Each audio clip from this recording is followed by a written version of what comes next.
watching Just the News. I'm Amita Balachandra. We're going to start off with the Russia-Ukraine crisis because there have been a lot of developments, especially from India. India has now removed curbs on the number of flights to and from Ukraine amid rising tensions with Russia. Now, the Ministry of Civil Aviation, in a statement, has said, and I quote, any number of flights as well as charter flights can operate. Indian Airlines have been informed to mount the flights due to increase in demand, end quote. Now, on Tuesday, if you remember, the Indian embassy in Kyiv had advised Indian citizens, especially students, to temporarily leave Ukraine in view of the current situation. In the meantime, the Ministry of External Affairs today has said that India has not taken any decision on evacuation from Ukraine, but the focus right now remains on Indian citizens, especially students. Spokesperson Arindam Bakshi has said, and I quote, our embassy continues to function normally and provide services for Indian nationals in Ukraine, end quote. India yesterday had set up control rooms and a 24/7 helpline as well. Now, according to a BBC report, it has quoted a senior White House official as saying that Russia's claim that it is moving troops away from Ukraine's border is false. Now, the US official told the BBC that Russia could launch a false pretext to invade Ukraine at any moment. Now, the BBC has also reported that US Secretary of Defense has said that if there is a war, then Russia will bear the responsibility for the suffering and sacrifice that ensues.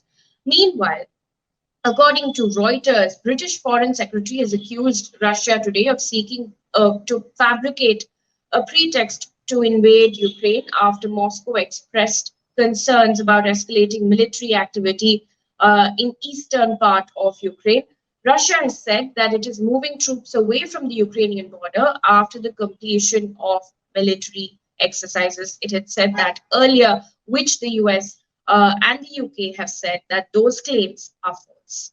Meanwhile, NATO Secretary General has defended the right of nations such as Ukraine to seek membership of the alliance, which Russia is opposed against. According to the BBC, in a press conference, NATO's Secretary General has said, and I quote, we cannot accept a return to the age of spheres of influence where big powers bully, intimidate, or dictate to others. NATO has to respond when we see aggressive actions by Russia, end quote.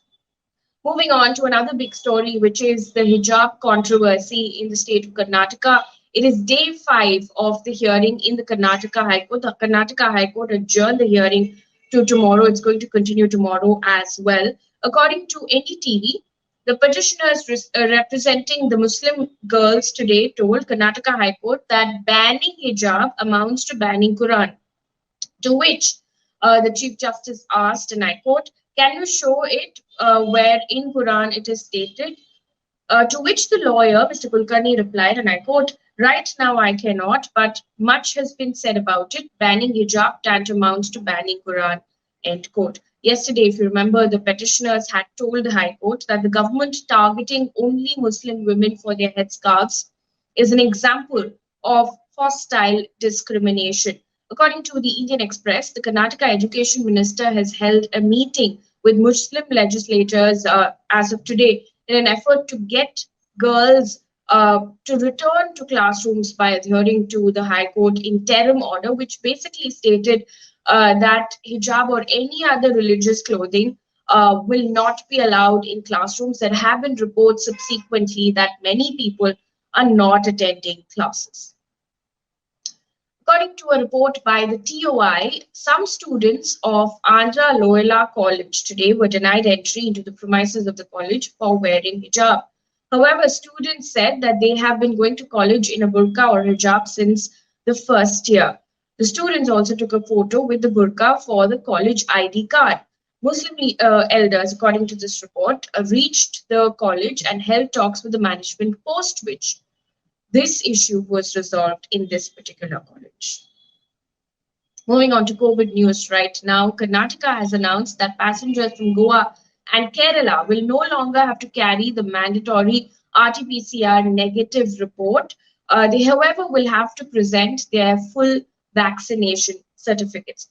Meanwhile, Uttarakhand government has eased restrictions on Wednesday. It lifted night curfew. Gyms, shopping malls, cinema halls, spas, salons, theaters, auditoriums, etc., will be allowed to open with full capacity as well. Also, the news, according to a study by Centre de Sciences Humaines, India's COVID deaths is 6 times more than the official count. Now, the study estimates that the COVID death toll in the country till early November 2021 was much higher than the official count. Now, the center has responded to these claims. First of all, it's denied these claims. And in a statement, it has said, and I quote, these reports are fallacious and completely inaccurate. They are not based on facts and are speculative in nature. India has a robust system for reporting deaths, including COVID deaths, that is compiled regularly at different levels. End quote. On to politics right now. Days after Punjab's Chief Minister Channi called upon Punjabis to not let, and I quote, this is what he said, bhaiyas from UP, Bihar, and Delhi enter the state. He said that his statement has now been twisted. He was addressing a road show that was taken out by Priyanka Gandhi in favor of a party candidate. Now, Mr. Channi posted a video on Twitter subsequently, and he has said, and I quote, my brothers and sisters from UP and Bihar have contributed towards building Punjab. We have been together for generations and I love and respect all of them like my own family members, end quote. Now, taking a dig at this, Prime Minister Modi, while addressing an election rally in Punjab today, said, and I quote, the entire country heard what Punjab Chief Minister said yesterday, and his Delhi family, his Malik, was clapping. Whom did they insult by that statement? There will not be any village where our brothers and sisters from Uttar Pradesh and Bihar are not toiling, end quote.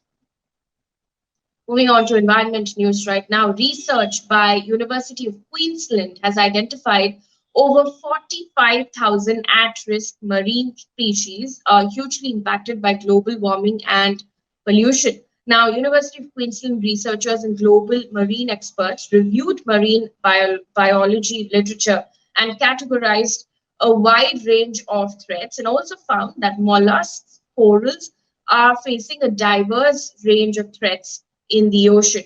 The study also says that starfish, sea snails, and flying fish are vulnerable to climate change related stressors in the ocean as well.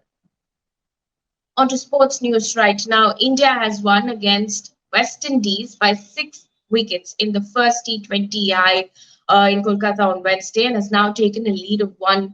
Rohit Sharma led by 40 runs and Ishan Kishan added another 35. The second T20I will be played on the 18th of February. Moving on to international, and this is also good news that's coming in from Kuwait.